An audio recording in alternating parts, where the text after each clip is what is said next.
हर हर महादेव। जय भोलेनाथ।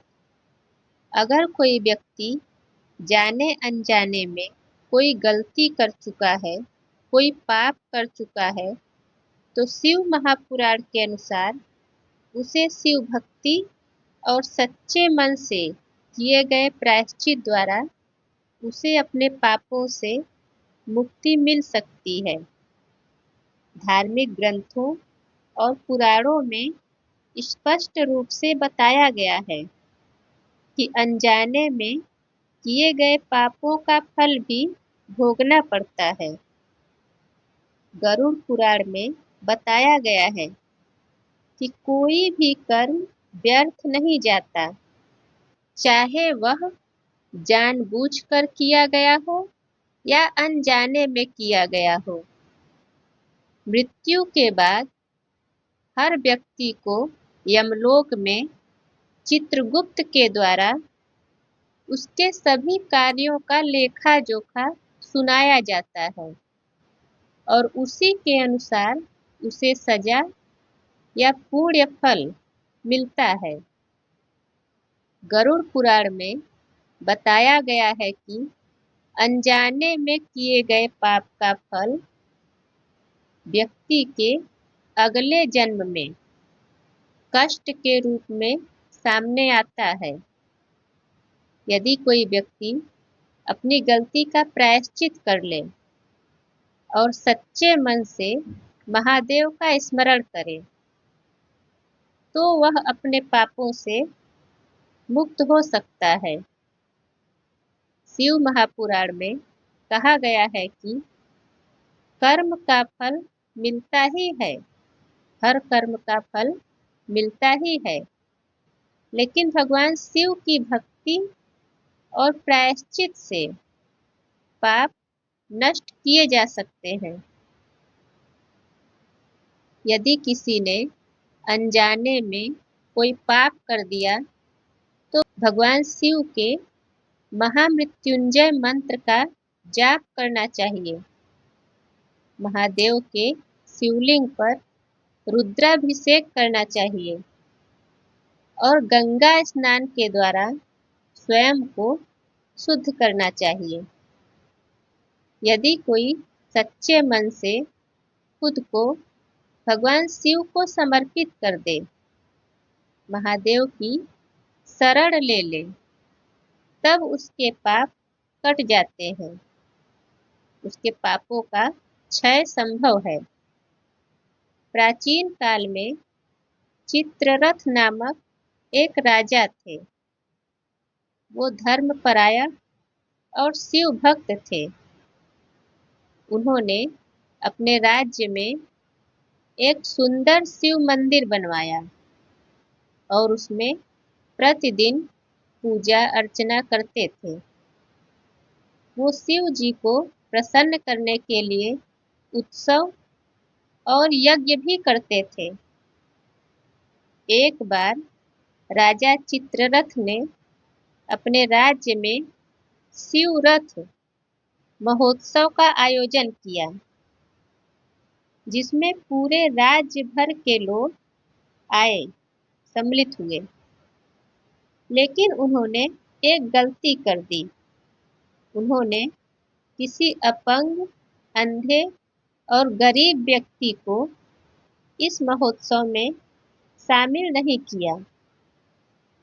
संयोग से एक अंधा गरीब व्यक्ति वहां आया जो बहुत शिव भक्त था, लेकिन राजा के सेवकों ने उसे यह कहकर निकाल दिया कि यह उत्सव केवल संपन्न और सुशोभित लोगों के लिए है।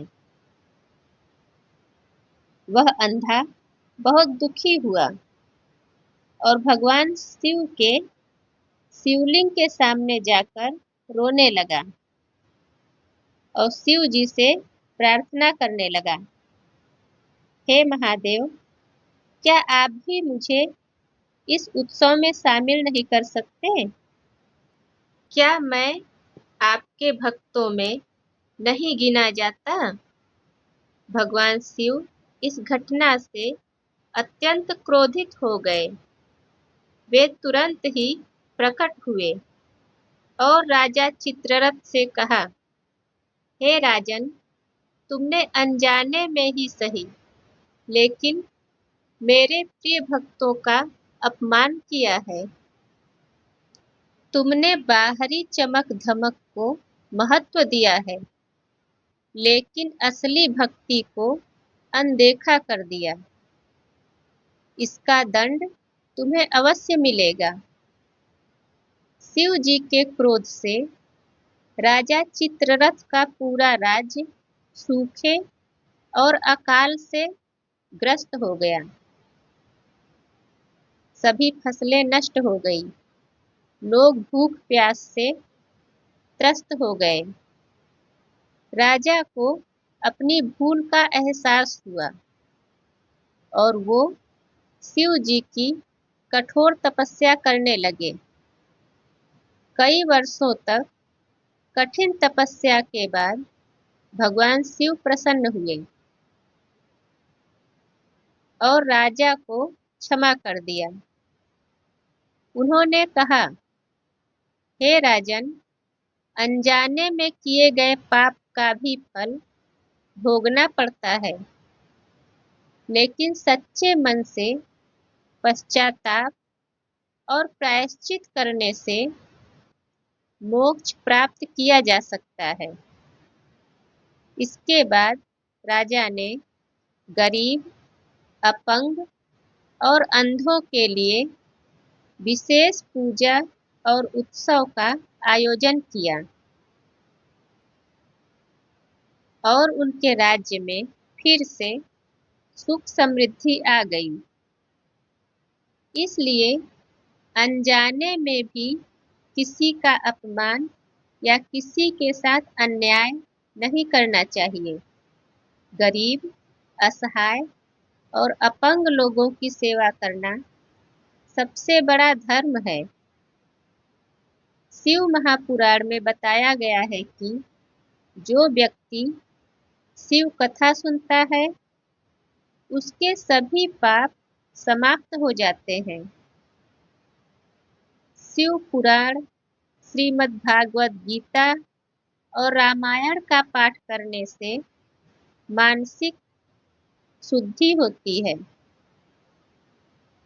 जो व्यक्ति अपने पापों को स्वीकार करके हृदय से पश्चाताप करता है और आगे उन्हीं गलतियों को न दोहराने का संकल्प लेता है, उसे शिव जी क्षमा कर देते हैं। प्रतिदिन पूजा पाठ करने और ओम नमः शिवाय मंत्र के जाप से पाप से मुक्ति मिलती है। पवित्र नदियों के स्नान से पाप कटते हैं। अनाथ, गरीब और ब्राह्मणों को भोजन, वस्त्र और धन दान करने से भी पाप नष्ट होते हैं। गौ माता की सेवा, गाय की सेवा और शिव मंदिर में दिया जलाने से भी पाप से मुक्ति मिलती है। अगर आपसे भी अनजाने में कोई भूल हो गई हो, कोई गलती हो गई हो, तो शिव भक्ति के द्वारा, भगवान शिव की पूजा पाठ के द्वारा अपने पापों से मुक्ति पा लीजिए। आज के वीडियो में बस इतना ही। अगर आपको वीडियो पसंद आए तो वीडियो को लाइक कर दीजिए और चैनल पे पहली बार आए हैं तो चैनल को सब्सक्राइब कर दीजिए और कमेंट में हर हर महादेव लिखना ना भूलें। फिर मिलेंगे अगले वीडियो में। तब तक स्वस्थ रहिए, प्रसन्न रहिए और महादेव की भक्ति करते रहिए।